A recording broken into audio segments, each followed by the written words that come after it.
It is time for Around the 412 with Smitty and Tyler.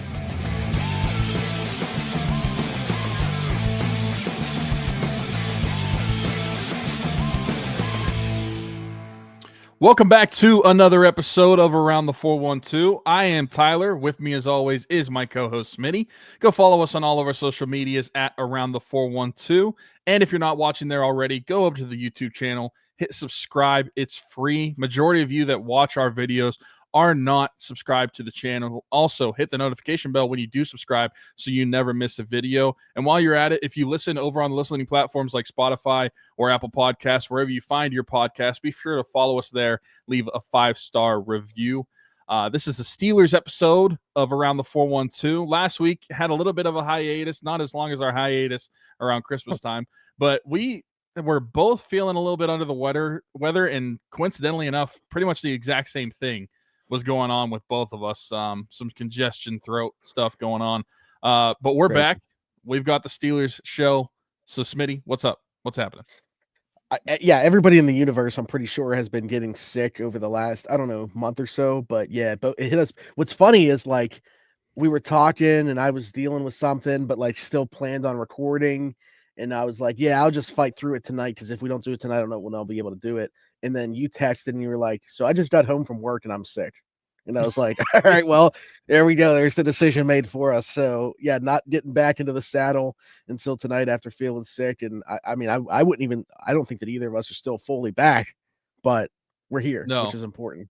And also, neither of us, I don't think either one of us had it as bad as my guy, Alan Saunders, who missed 3 episodes of Afternoon Drive being sick, came back today, still not much of a voice. Like, they took his voice from him as well. I never lost my voice. So, I don't know if everybody's happy about that, but I never lost my voice, at least. So I can say that. But anyways, today's episode, a little bit different. There's not like a ton to talk about as we're in this portion of the offseason. We do have the combine next week, so maybe we'll get some storylines out of that and hopefully some more content to talk about. But I kind of wanted to go through today and just talk about like stuff that I've kind of been gathering, obviously, from, my conversations with Al, my conversations with some other people, either in or tied to around the organization in some capacity.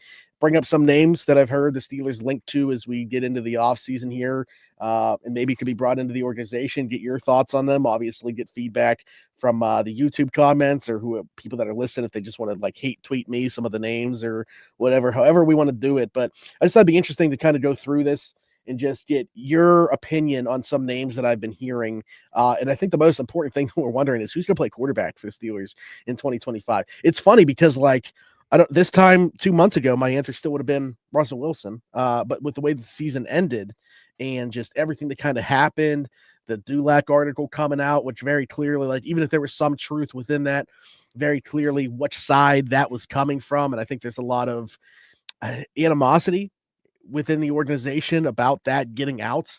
I get Russ trying to save face and make himself look better, but I think that that's the cost of doing so, is there's people that are going to feel a certain way about him going about his business that way. So I'm not completely ruling out the idea that could happen.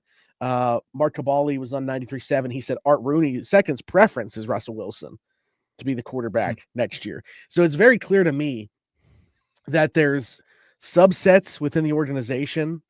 Like, Justin Fields has his fans, Russell Wilson has his fans, but there's certainly people, and I'll give you one right now, Omar Khan, that I think his preference would be to just move away from both.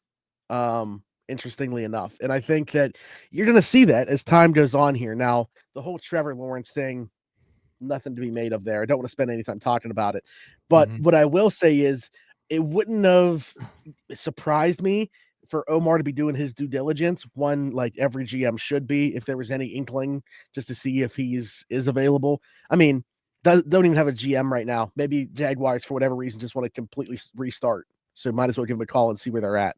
But also because I know, just from conversations I've had, I don't think Omar is too keen on bringing either one of the guys back last year, Justin Fields or Russell Wilson. Just on the surface, what's your thought on that? I can't really fault him for having that opinion, because while it's easy for any of this fan base, and us included, to say whether we want one or the other brought back, and we're both in the camp that we bring Justin Fields back, most people I feel like are leaning towards that direction right now, as far as like the Steelers nations goes. But either way, I think that most of Steeler Nation has their foot in one camp or the other. I feel like there's probably not many that are saying don't bring either one back, and maybe that's also because like currently you don't have a quarterback, or I guess no, that's not right. You do have a quarterback, but you don't have a starting quarterback on next year's roster, or maybe even a backup to the starter next year's roster. So that's where I would be more hesitant to say like I don't want either guy back. Now, whether you want Russell Wilson or Justin Fields, I think that there's a good debate to have there. Like I said, I think that both of us are leaning Justin Fields on that one. But the fact that Omar Khan may not want either one back at the same time, while you still need to replace at least two quarterbacks, if that's the case, it wouldn't really surprise me if that is the case, because I think back to prior to Russell Wilson, because Russell Wilson to me is just too far gone at this point. I just think that experiment's dead in the water. I think that too much has happened since the postseason and since the collapse that the Steelers did have to end the season, to where I don't think there's any chance that Russell Wilson is going to be the quarterback. And if Art Rooney II wants him to be the quarterback, he also wanted Kenny Pickett to be the quarterback. So what does that tell you? I don't think that there's anything that's going to happen with Russell Wilson. Now, Justin Fields, on the other hand, I think that there's a possibility for Justin Fields, but if Omar Khan doesn't want him back, if you look at the sample size of what we got from Justin Fields, he got flashes for sure. You got flashes of some good offense. I think back to moments in that Chargers game. Think back to moments it's predominantly the second half of that Colts game. There were definitely some moments with Justin Fields where the offense flourished and Justin Fields flourished as an individual, but there was nothing that he really did, I would say, elevated this offense in a way. And if I want to play devil's advocate on myself, he was running a Russell Wilson built offense. I understand that. I totally understand that this was not it's not like he got in a car and was expecting an automatic. He got in a car and was handed a manual. Like it's something that he just was not designed to be the top end at. And so I get that he could have looked better in it if an offense was more played out for him. But at the same time, Justin Fields is a quarterback that's not necessarily new in this league. That was his fourth year in the NFL. And I don't think that there's anybody that would really say that he has shown enough to say that he is for sure your starting quarterback. And that's Steelers fans, Bears fans, any NFL fan that has watched Justin Fields, there's some curiosity in seeing if you can reach that potential. And then you've touched on that. Like there's always that like little bit of like a what if with Justin Fields still bringing him back. But at the same time, he hasn't really done anything that would warrant him just being handed the keys as a starter, despite him having a 4-2 record as the starter before it got handed over to Russell Wilson. Even though they were 4-2, I don't necessarily think that there was anything that he did outside of use his legs that I would say like gives you a ton of confidence in him being your quarterback. Now, if that's and I say that knowing that the roster was limited and there was not a ton of weapons for him and his legs were the best case scenario. So if that is the case and they do bring him back, I think that they're going to try to improve the roster, build the offense more around him, and put him in the best case scenario they can for 2025. But this is just my case saying now, because I would still bring Justin Fields back, but this is my case for saying why Omar Khan probably wouldn't necessarily want either one back, just a clean slate, because I don't think either one in 2024 gave you that much of a boost offensively where you feel like you need to bring either one back. I can appreciate the fact that he's willing to turn over every stone at the most important position, seeking to have, better play for sure. If you look around what's available, where's that coming from? Like, I have no idea what they're chasing right now.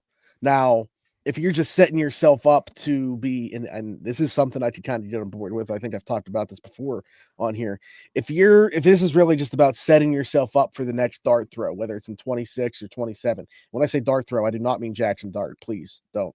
Not to interrupt you, but I feel like so many people are throwing around dart throw when they're talking about quarterbacks being taken in this draft, and I feel like it's hard to separate Jackson Dart and Dart throw. It's just and I know nobody means that. Like I was listening to Steelers Afternoon Drive last week. I think it was last week. It was an episode where I think it was you and Derek were talking about quarterback options. You were talking about Jackson Dart, and you said dart throw after talking about Jackson Dart, and I'm like, yeah, nobody's gonna be confused. It's a term that I always use. Yeah, it's a term I always use, especially like at that position that I probably got to get away from, at least for this draft cycle, because of Jackson Dart. But so in 26 or 27, whenever that next move comes where the Steelers are trying to find their franchise quarterback, the next one, I could understand if you're going this like a Kirk Cousins route. If he gets cut and he's the cheapest possible option, build up the rest of the roster, and then you make that move in 26 or 27, hoping to land the guy. I don't know. We'll see if that happens. I don't necessarily think that's going to, but I'm just so intrigued by this. If it's not Russell Wilson, it's not Justin Fields. And by the way, one thing about the Russell Wilson thing, like I don't get it. Like we just saw it play out. What would make you think that it was going to be any better running? Like, because you brought the exact same coaching staff back. Like if there is no change within the offense other than just free agency in the draft, which every other team has the opportunity to also improve their team within, what is the hope for the Steelers offense next year? How is it going to be any different if you're just running it back entirely? Yeah, I don't think Russell Wilson makes sense. That's why I think to him, like I said, for me, it's just dead in the water with him. I think that his time as a Steeler should be done. I don't think that you're going to get anything new from him next year. And you saw, I don't think it's necessarily a coincidence that the Steelers' collapse happened whenever the schedule got its toughest. And as much as that sucks, like when they were playing tougher competition over a longer game stretch, that could have happened. So I don't think that it's like unrealistic looking at the schedule to say like, oh, that shouldn't have happened.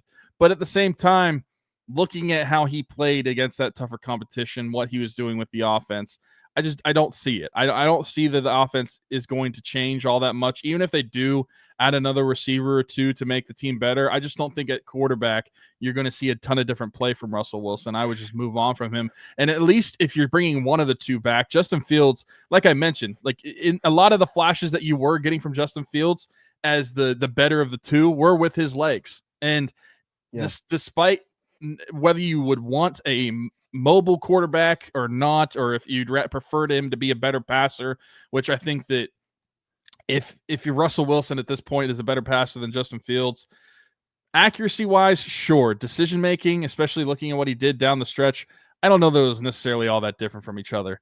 And so if you're going to add Justin Fields' legs, if that's a way to make your offense better, then so be it. But I just think that Russell Wilson just at this point will provide nothing for you that's different in 2025. I don't see a way that you're going to improve your offense at the quarterback position by bringing him back after what you saw to end the season.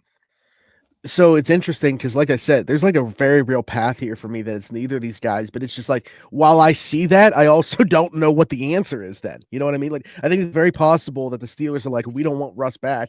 And it's very possible Justin's like, I want to see what the free agent market looks like.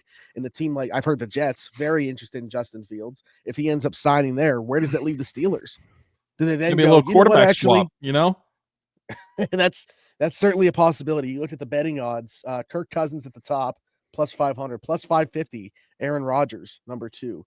I'm not completely rolling that out. Like I'm not advocating for it, but I think it's possible. And let me ask you, one, would you be on board with it first and foremost? But if not, does it become more palatable if it's the idea that you could also bring in Devontae Adams to pair with him? Because it seems like it's a pretty much package deal. You know, I'm more open to Aaron Rodgers than I think I ever would have been at any point last season. And the reason being, this is going to sound terrible considering that the offseason has barely just started for this upcoming season. Yeah. I feel like, and this is kind of alluding to what Art Rooney said as well, but next season is almost a wash. I know you shouldn't look at it that way, but at the most important position in improving your franchise at that position, I almost view next year as just like a stopgap year for what's to come in 2026. Like you were just alluding to, like you're expecting 2026, maybe 2027 to be the year that you try to find your guy. 2025, you're not going to find that guy. And so I feel like whatever happens in the season is going to happen, and whoever you have at quarterback is going to be whoever. But whoever is at quarterback in 2025, I just don't think is the future of your franchise, whether that's Aaron Rodgers, Justin Fields, or whoever they bring in. And so I'm more open to Aaron Rodgers. I don't think that I don't think he's as bad as a quarterback as at moments shown. He actually played pretty well the second half last year. But yeah, I don't think behind he's as this bad line, as a I lot think of people say he was in New York, but I don't think that he was like he's not Green Bay Aaron Rodgers either. But he's also like 40 years old. So what are you expecting?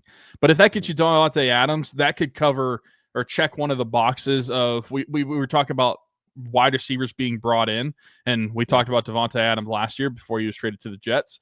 But one of the two positions we talked about as far as I guess types of receivers are a outside receiver, maybe a veteran receiver that you can bring in. That's definitely the veteran presence that still has some good play in him as or good playability as well. Still, I'm more open to Aaron Rodgers than I think I was at any point during this offseason, and more open to it than at any point during this past season.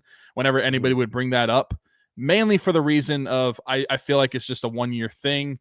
And that will set you up for potentially maybe 2026 or 2027 trying to figure out what you're doing at that position. 2025 at that position, I just view it as almost a wash. Doesn't matter who the quarterback's going to be. It's not your future. It's just maybe 1 year. Yeah. I mean, I would have questions about how he holds up behind the line, to be honest with you. I think, getting Futanu. Broderick Jones would kill him. He would get murdered behind him. I'm hopeful that they're going to take a leap next year. I mean, you're talking about a lot of first and second year guys. Broderick, year 3. Obviously, you got Sam Allo as the one like vet really within that room. But yeah, I'd be curious, especially at the beginning of the year, early on, what it would look like for Aaron Rodgers behind them. I think that he's still capable. If it's just he likes to get rid of the ball quick, go 5 wide, get rid of the ball quick. Also curious how that marriage would go with Artie Smith. But definitely bring in Davante Adams, because while I don't think that Aaron Rodgers is anymore, I still think that Davante Adams is a game changer. What's going on, everybody? Smitty from Around the 412, and I just want to take a quick second to give a shout out to our folks at Game Changers. Their logo on the screen right now, right above my microphone. Over 2,000 different designs in their catalog. Luxury heavyweight material. I'm wearing one of their shirts right now. Best vintage t-shirts in the game. Head over to gamechanger.la or pick6.la to pick up some shirts. And guess what? Use code AT412. Save yourself $10 on your order every single time. Again, gamechanger.la or pick6.la. Best vintage t-shirts in the game. Check them out. Let me throw one more quarterback name your way that we haven't discussed yet, and was just brought up within the last 24 hours. That's Daniel Jones, former Giants quarterback, former 6th overall pick of the New York Giants. Got a massive extension there.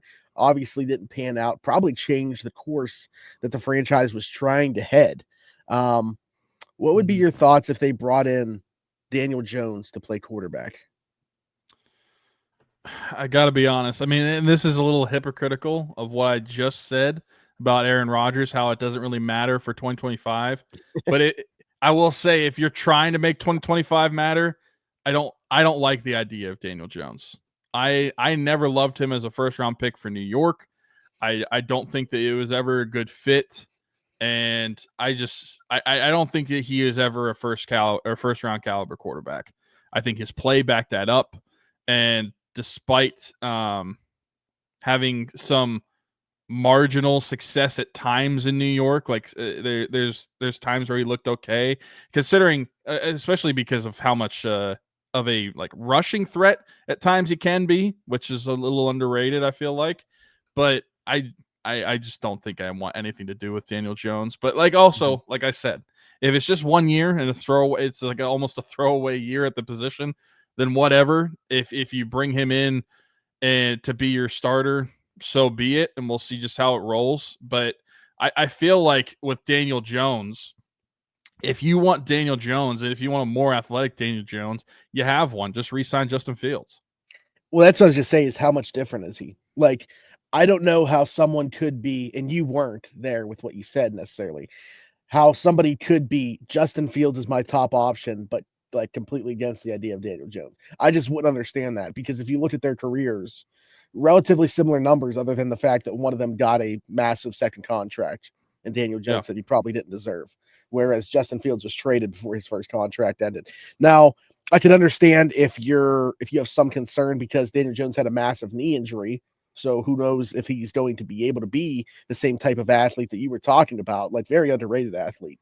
So if there's some concern there, 100% get it. But just in terms of like the quarterback play that we've seen, there's not much difference in terms of what those two careers have looked like up to this point. Now, Justin, I would say, looked better for the time that he played in 2024 and Daniel Jones. So maybe they're heading in two different directions, but just like in totality, if you look at the two careers so far, pretty close to each other. So I'm not necessarily on board for it. Again, my idea would be option number one, unless it's breaking the bank for me, is Justin Fields, just for the sake of continuity. And I think that that's an easier thing to sell. Number two is just like the cheapest possible quarterback, whoever that might be, just be able to improve the rest of the roster. So if Daniel Jones fits that mold, so be it. But I really think like Kirk Cousins is going to be the vet man if he gets cut in Atlanta, which, by the way, I think Atlanta should just keep him as the backup to Penix, but that's a different conversation. I don't know why they wouldn't, right? Like, right. I mean, you have the quarterback on the rookie contract. Like, it's not like either way, your quarterback room is expensive, but it's the reversal in terms of the salary that they're making. Like, so it's still palatable to me what they're, at least I wouldn't cut him this year. Like, I whatever you can get out of the money with a reasonable dead cap, which isn't this year, then maybe it makes sense. But right now, I would just keep him as the backup. I'd do the same. Honestly, I think that's like, I haven't really considered Kirk Cousins because I don't know that he's actually going to get cut. I understand that. Well, it just seems like the books that's being talked about a ton. Yeah, that's being talked about a ton, and the books think he's going to. I just don't think it makes a ton of sense because if you do have that rookie contract quarterback, what's it really matter? And you're going to cut Kirk Cousins to bring in somebody that you're still going to have all of that dead cap money for Kirk Cousins, and then bring in somebody else that's probably not going to be as good of a backup as Kirk Cousins. Like, I just, that doesn't make sense to me. Yeah, no, absolutely. Speaking of Kirks, let's go to a wide receiver with the last name Kirk. This is interesting because we fully expect the Steelers to add a veteran presence at the receiver room, certainly a spot that they could double dip in, whether it's free agency and trade, draft, in some form or fashion. I think they're going to add 2 wide receivers at least this offseason, even if George Pickens is on the roster, and we can talk about that in a little bit too. One of those names I think to watch is Christian Kirk. I was talking with Alan on Afternoon Drive about this today. Certainly makes sense. They were linked to him last year. If he didn't break his collarbone, it might have been a Steeler already. We're not even having this conversation right now. So who knows how that would have gone down. But I think that they're going to circle back on him. I think that's certainly a name to watch is Christian Kirk. Played a ton in the slot, got a massive contract in Jacksonville that a lot of people were questioning, but then had like a really nice year, the year that Jacksonville went to the playoffs in 22. Was Trevor Lawrence's like number one guy. Him and Evan Ingram were just eating targets. And it was a great year in Jacksonville. And a little bit of a down year or downturn, I would say, since then. I still think can be a productive player. I question the fit specifically here because of the work that he does do in the slot. I think if you acquire a player like this, you're probably like, I don't want to say completely icing out, but then there's be a lot of questions about what Roman Wilson's role is going to be going forward with his team if you bring in Christian Kirk. So what would you make of Christian Kirk? And then we can move on to some other receivers. Honestly, I wouldn't mind Christian Kirk. I know like you mentioned, we talked about that veteran wide receiver presence, and if it is somebody like him, I've always liked Christian Kirk as a player. I thought that he not that he was like massively underrated or anything, but I just thought he was a solid wide receiver for a team, and especially on a team where he could come in and I don't know that he will necessarily be your wide receiver one. We have to see how things play out because we have no idea if George Pickens is still going to be on the roster. What are they going to do in the draft? Like so we'll see where, as far as what type of wide receiver he would be as far as like depth level goes. But I always thought that Christian Kirk was a solid wide receiver. Like you mentioned, he had that really good year in Jacksonville a couple years ago. But since then, had a little bit of a downturn, but he's also dealt with some injury trouble as well. He's seen a decline in some of his touchdowns, but I don't think the yardage is terrible either. But I think that's somebody I'd be interested in. It's a good point to bring up about Roman Wilson. Like, what does that bring for him? But honestly, like I have no idea what to expect for Roman Wilson to bring for the Steelers anyway. We didn't see anything from him at all in 2024. So I don't know that you can necessarily not sign Christian Kirk just because you're trying to like save face for Roman Wilson, because you don't even know what you have in Roman Wilson. I think if I'm deciding between the two, I would rather have the, I don't want to say like more for sure thing, because I won't necessarily want to say I'd call Christian Kirk a for sure thing, but he's at least a little bit more proven than Roman Wilson is. Roman Wilson might be a really fine player and a good player in 2025, but we didn't see him at all in 2024. So it's just tougher to me to make that decision based off of to not sign Christian Kirk because of Roman Wilson. We don't even know what Roman Wilson's going to be. Yeah, Kirk certainly. I mean, they tried to trade for him last year, and you would have thought he's still going to be on the roster. So I know like desperate times call for desperate measures, but it certainly feels like the Steelers were willing to bring him in knowing that Roman Wilson was going to be back in 2025. It would have been interesting to see what that would be like, and maybe we'll still get to find out what that's going to look like. Christian Kirk, Calvin Austin, and Roman Wilson all in the same wide receiver room. That'd be certainly interesting. Anybody that plays in the slot, if they add them, is going to be interesting. Chris Godwin, it would be like, okay, are you playing him like exclusively outside, or is he going to see time in the slot? It almost makes you think, can they even keep a guy like Luther Burden on their draft radar, because of his size? He could play on the outside probably, but like how different is his body type from a Calvin Austin and Roman Wilson, or is there too many parallels? So one to keep an eye on there with Christian Kirk.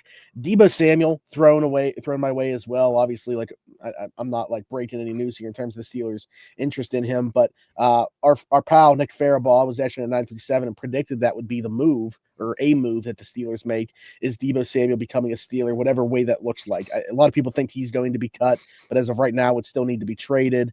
But anytime it's put out like a player's going to be cut if he's not traded, how many times have they traded? Like never, because teams are just going to wait until he's cut. So like, I do think he's going to end up being cut. Steelers would certainly make sense. What's your interest level in Deebo Samuel at this point in his career? We're even one more year than Kirk removed from like his big year, 2021, as a blow up season for Deebo. So where are you at with him? Deebo's an interesting one because I feel like he is pretty washed as a player before like what he was, but if there's an offense where I think that he could get some production out of, I think that an Arthur Smith offense could be it. But my question is like, how will the Steelers utilize him too? Because at this point in career, I feel like he's better suited to be as an acting running back instead of a wide receiver. Like if you bring him in as a wide receiver, how are you going to use him? Does that really solve issues in your wide receiver room if you do bring in Deebo Samuel as far as like the pass game goes? Because I just don't think that I'm going to see a ton of change if he is that veteran presence that you're talking about, because I just don't think that at this point in his career, he is as good of a, I guess good as a wide receiver as he is a running back, even though he's kind of that hybrid player. Mm-hmm.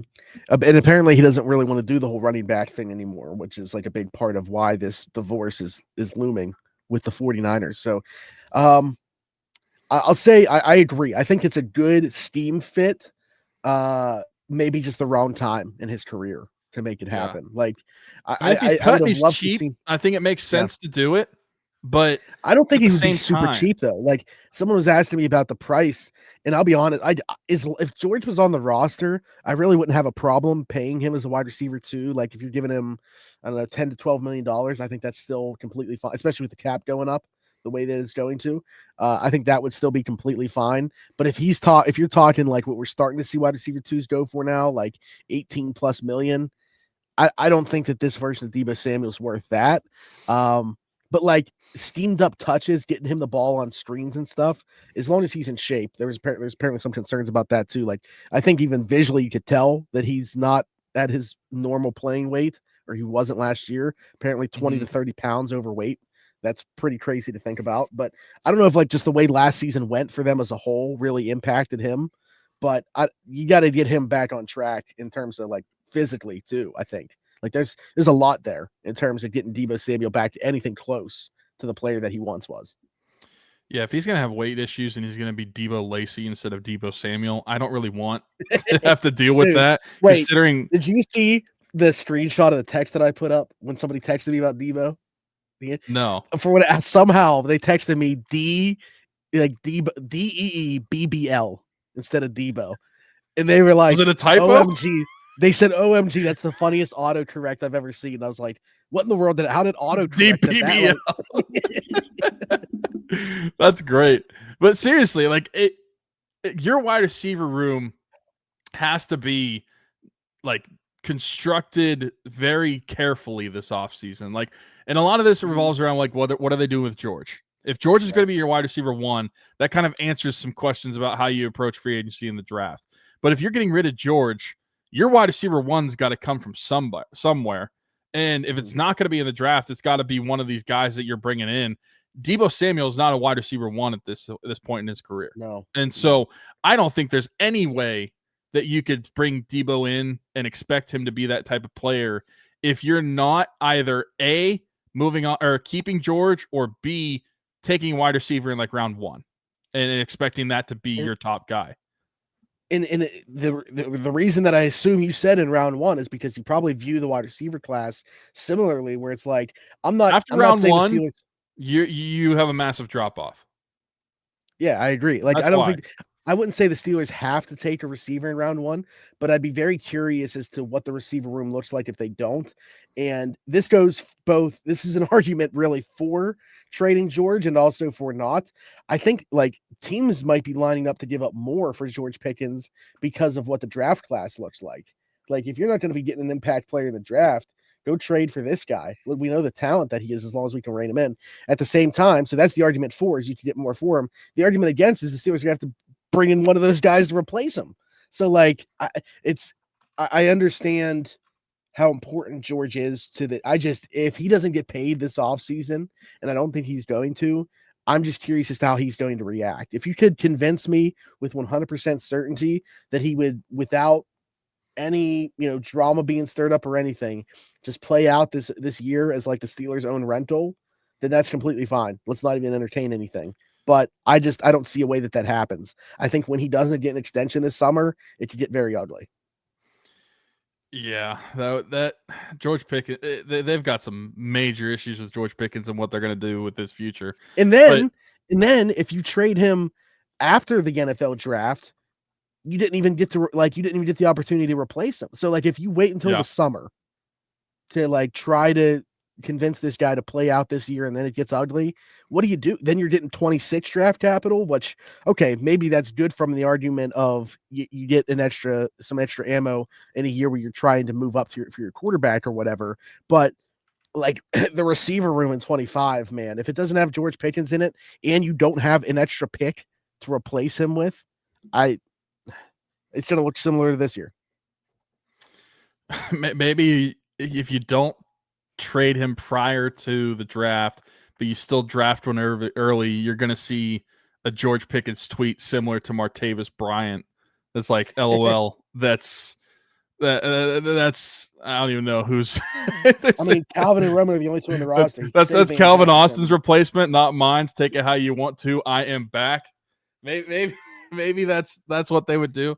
But no, I just think that they got to figure it out before the draft. You have to have your plan solidified before the draft, because going into this draft, and I'm sure we'll talk about this more as that goes along, like you mentioned in the beginning, the combines next week. But speaking of wide receiver, there is, to me, 3 for sure, maybe 4 guys that I would definitely deem first round wide receiver picks, or like top end wide receiver picks. After that, there's a deep drop off, and I'm talking like guys that are going to be taken in wide receiver, like wide receiver 5 and 6 would not have been wide receiver 11 or 12 last year, or like in prior drafts, because we've had a lot of deep wide receiver draft recently. And so I feel like there's a huge drop off. And after you get past like McMillan, Burden, Ibuka, and then if you want to throw Golden in there as well, like to me, McMillan, Burden, and Ibuka are my for sure top 3 I'd pick in the first round. Golden, I'd throw him in there too. After that, that's where it gets more hairy. So if you're not taking one of those guys, I don't know what you're doing at receiver. And again, I don't think Burden's a great fit for what the Steelers are looking for. I actually, just from a rankings perspective, have McMillan, Ibuka, Golden, and then Burden as my top 4. But I have them as all 4 first rounders. Yeah. I mean, but I agree that like beyond that, like really like Jalen Royals. Think he's awesome. But like, there's guys I like for sure. There's guys I like, but Luminor, that doesn't mean that they're going to come in and be contributors. They could come in and be another Roman Wilson for 2025. Like you don't there's know guys what that are you're going going to to get. go that second tier of receiver in this draft. So wide receivers, really probably 5 through whatever. The hope for them is that they're like wide receiver 3s at the NFL level, probably. Like, how many of those guys can you see being a wide receiver 2 on an NFL roster? Like, Not many. So I mean, yeah, it's probably very our big path. roster. Yeah, but, yeah. But that's not saying much. Mm-hmm. No, absolutely. So keep an eye on that. And that's why I said that I think that you get another Roman Wilson, where like we drafted him at, what was he, pick 84? Yeah. And you draft him in the hopes of being your wide receiver 3 on your team. Mm-hmm. That is what you are getting with the 5th wide receiver in the draft next year or this year. Yeah, absolutely. So we'll see about Deebo. If he's traded, expectation is that he will be cut. Smitty from Around the 412 here. And while I may not have much hair, the hair that I do have will not be cut by anybody besides Keek at Keek's Barbershop. My friend Christian Circle, been with us since day one. Keek's Barbershop, located 401 Burkitch Way, Suite 2 in Beaver, PA. Download the app The Cut. Book an appointment with Christian today, or you can do walk-in with Tony or Ashley. But again, Keek's Barbershop, 401 Burkitch Way, Suite 2 in Beaver, PA. Go check them out. Old school vibe in there. Absolutely love it. Cannot recommend them enough. Wouldn't go anywhere else. Maybe I'll see you there. I was having a conversation with somebody, and I said, just give me a short list of names that you think that we should be keeping an eye on this summer or spring for the Steelers as we get towards free agency. They sent me a list of 6 names on here, and some of them we've already talked about. Deebo Samuel's on here. I think I've already mentioned Asante Samuel, like I said a couple times. Know that he certainly has his fans within the organization, and it makes sense too. But some other interesting names here, and I want to get your take on them. Darius Slayton, who, we knew the Steelers were interested in last year when he was with the Giants. I think they would have loved to have not even had him leave Pittsburgh after that Monday Night Football game where he played here. Anybody that has done well against the Steelers in the past too, it's almost like an extra check that they put by that name. Like, hey, if this guy ever becomes available, we're going to be interested in him. So he would be interesting. He's actually a little bit younger than the rest of those guys. Like T. Higgins not hitting the open market. He's going to be tagged by the Bengals, where that means he plays on that tag, gets traded, or reaches a long-term extension. We'll see, but certainly that was a long shot to begin with. Now 0 chance it's happening. But when you look at the Stephon Diggs, Chris Godwins of the world, Slayton's actually a little bit younger. So probably some intrigue there, I would think. Certainly makes sense. DJ Jones, interior defensive lineman, if they're going to be looking for some help there, certainly. Milton Williams coming off a massive Super Bowl run with the Philadelphia Eagles. Year 4 for him in Philly, and this was kind of like a breakout year for him. Certainly would be interesting. I'm not comparing one for one the player, but it almost gives me Javon Hargrave vibes. Type of season that he had, and obviously would be doing the reverse here, going from Philly to Pittsburgh. Yeah, perfectly balanced, as all things should be, with coming back over to Pittsburgh to complete only 5 years later after Hargrave leaves to go to Philly. Hargrave's not even on there with them anymore. He's with the 49ers now. And then the last one is very interesting just because we mentioned not a lot of turnover within the coaching staff. However, Grady Brown out, Gerald Alexander in as the defensive backs coach.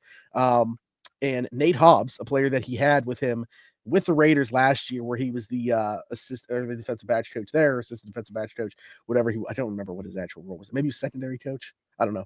Whatever he was with the Raiders, he was there with Nate Hobbs. Nate Hobbs now a free agent. Slot corner would certainly make sense. The Steelers finally going to invest in that position.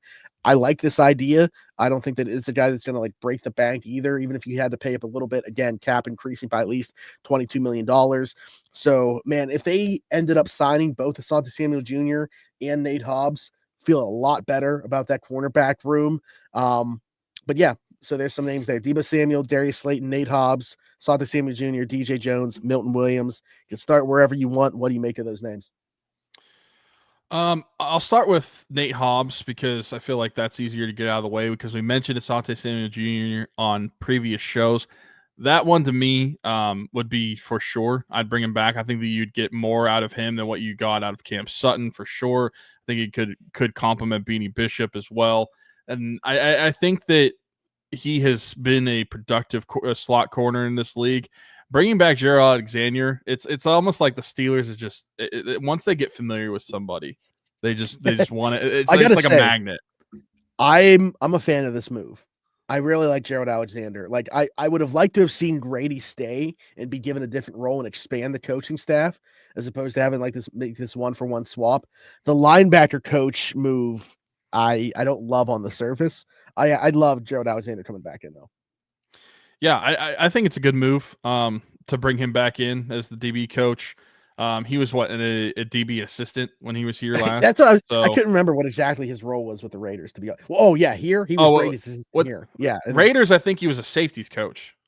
Okay, yeah, all right, fair. So bring him back to be the DB coach here, because we probably don't even have a safeties coach because that's another position you'd have to add. They just lumped all that. Yeah, that just falls under. Yeah, well, he's going to be safeties coach here now too. So yeah, he's going to be safeties coach, defensive backs coach. I don't know. Maybe we'll throw in another one just so we don't have to add another position on the coaching staff. I don't know. Maybe Art will get on that soon, I'm sure. But I think that it's a good move, and I think that if that brings Nate Hobbs in, that's a player I like a lot. That's somebody that would make a lot of sense, and like you mentioned, shore up your cornerback room, which right now you definitely need to add to. And if you add him and the rumored name of Asante Samuel Jr., I like both of those guys. I think that makes your quarterback room really, really good. And when you add in Joey Porter Jr., Corey Trice, I like the look of that room a lot for 2025. And when I look at the defensive lineman that you mentioned, DJ Jones and Milton Williams. So out of the two, I think DJ Jones is the more realistic one. I agree. I don't think they're going to want to spend up there because of the draft class. So yeah, I don't think they're gonna spend there either, because as you were talking, I looked up both of their market values according to Spotrac. Mm-hmm. So DJ Jones' market value there is expected as a 1-year contract worth $11.1 million, and Milton Williams' expected contract is 3 years, $36 million, so $12 million per. I don't think that the Steelers are going to pay either of those. Now, if we didn't talk about it already, or if you didn't mention it, like with the cap going up, they could spend in other areas, or maybe not cut people in other areas. And so if they wanted to keep a Larry Ogunjobi instead of cutting him because of the cap going up, they can. And if they add somebody in the draft, which I expect them to, I think everybody expects them to add, whether that's going to be round 1, round 4 through round 4. I feel like they're definitely going to add a defensive tackle. It's so far. Yeah, they're going to add somebody. So I just don't think that they're going to really look that heavily into free agency when it comes to defensive linemen. I think that you're going to add elsewhere, and then maybe you have addition by not subtracting. And you had mentioned, I don't know if you had mentioned this before or we were started recording, or if you had mentioned it on the show, but like maybe it's an addition by like you upgrade Keanu Benton to that position that you want Larry Ogunjobi or had Larry Ogunjobi at, and then just not cut Larry Ogunjobi, and you keep him around to be a depth piece on that defensive line. That could be fine. That could work out for the Steelers, and then you add another defensive lineman through the draft. That could solve some problems. I just don't think that the Steelers are going to be spending this type of money on the defensive line, despite the cap going up, because I just don't think that that's a position where you necessarily need to when you look at this year's NFL draft. Especially like looking like Milton Williams, got to be great, but 3 years, $36 million. I wouldn't be surprised if it's even a little bit higher than that, considering he was just on the Super Bowl winning Eagles. Yeah, I thought you were going to say 40 plus, to be honest, on a 3-year deal. So we'll see how close that is to projection. Those are typically relatively close, but we'll see. I'm curious to see if any of these come true. As far as Ogunjobi goes, I'll say the big thing, he's due a $3 million roster bonus 3 days into the new league year. So like that is probably that's the date to watch. If they pay him that, he's going to be on the roster. Yeah. So we'll see if that takes place or not. But yeah, I think that's all I got. Anything else you wanted to mention? Nothing in particular. Gonna be curious to see some of the storylines coming out of the combine next week. It's Senior Bowl's over, all of the prep games are over, and so it's definitely gonna be ramping up towards draft time. We're gonna have a lot of talk more centered around the draft as we get closer to April. But I definitely think that just mentioning again, I definitely think at some point in this draft they are going to take a defensive lineman. I definitely think at some point in this draft they are going to take a wide receiver. Now, like we mentioned, if it's round 1, that could be a guy that could be a contributor right away. And if I had my preference, I would take Emeka Egbuka. But if they take any of those guys, I feel like that's something that could happen. If it's around 2 or later, no idea what to expect, and that should be determined honestly before the draft, and hopefully the Steelers have that done beforehand. And then another position I would say the Steelers are probably for sure going to draft is running back. Really good running back class this year. Anywhere from round 2 on, they could take a running back. If they want to go early enough to take someone like Quinshot Judkins from Ohio State, I would love them to do that. Really, half of the Ohio State roster, I would love them to take, but I can't. You said round 2. Daniel Jeremiah's mock draft. Round 1, pick 21, Ashton Jeanty. Yeah, we had our first round running back. I don't need another. Okay, but that first round running back was nothing close to Ashton Jeanty. No, I understand that. But I'm good. In a position, and especially in a draft where the position is so draftable down the board, I feel like the argument for me for it is we've talked about how, there's not that many receivers. Honestly, this isn't that great of a draft class in general, in my opinion. Like, how many elite players are coming out of this draft? To me, Ashton Jeanty is one of the 5 to 7 best players in it. If he fell to 21, that's pretty great. I don't think it's going to happen. So it's probably not a discussion worth having. I'll say the same thing about Tyler Warren. I would draft Tyler Warren if he's there, despite not needing a tight end, really. Yeah, I mean, I get that. I totally get that. And I get, like, would I take Ashton Jeanty, just the player, not necessarily if I strip away like where I have to take him, like, do I want the player? For sure I do. I don't know. The Steelers just have so many needs. It's hard for me to. I would rather. I don't think he's going to be there.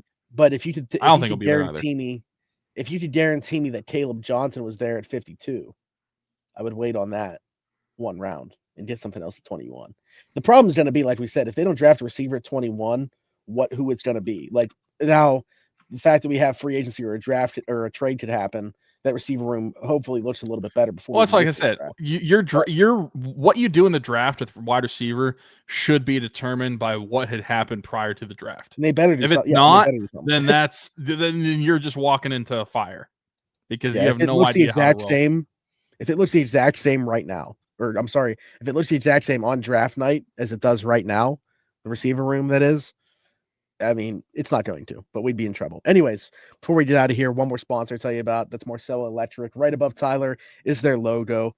The way that it blends in is just so beautiful. The color scheme that he went with is awesome. Anyways, that's our friend Brandon Marcelo, Boots, Marcelo Electric, Beaver, Allegheny, Lawrence, Butler County. Whether you are commercial, residential, does service calls as well. To schedule service, please contact him, 724-614-0611. Again, 724-614-0611, or the link to his Facebook page directly down below. His email's there, as well as that same phone number. Reach out to him if you need service done. Again, Allegheny, Lawrence, Butler, and Beaver County. Forgot Beaver one week, and I just keep thinking about it now. Every time that I'm saying, I'm waiting for myself to slip up again. So it's just like this internal battle that I'm fighting every week, waiting to forget it. But anyways, check out the other links in the description as well. Our friend Haley Wagner, Small Business, Everything Custom Designs, already actually taking orders again. I saw on her Facebook, which is crazy. She had her new baby. Congratulations to Haley and her family. But she was like, you know what? We're back. We're back in business. So if you need to place an order for some custom stuff, or you want some of our merch, be sure to hit her up. Hoodies, t-shirts, long sleeves, whatever you need. That glass tumbler, use it every single day for my iced coffee. Probably my favorite. So be sure to hit her up if you want a custom one. Our shorts, which not the best time of year for them, but DC4L Customs, our shorts can be found down below, come in black, gray, or white. And then, of course, Game Changers, which we always talk about, gamechanger.la, pick6.la.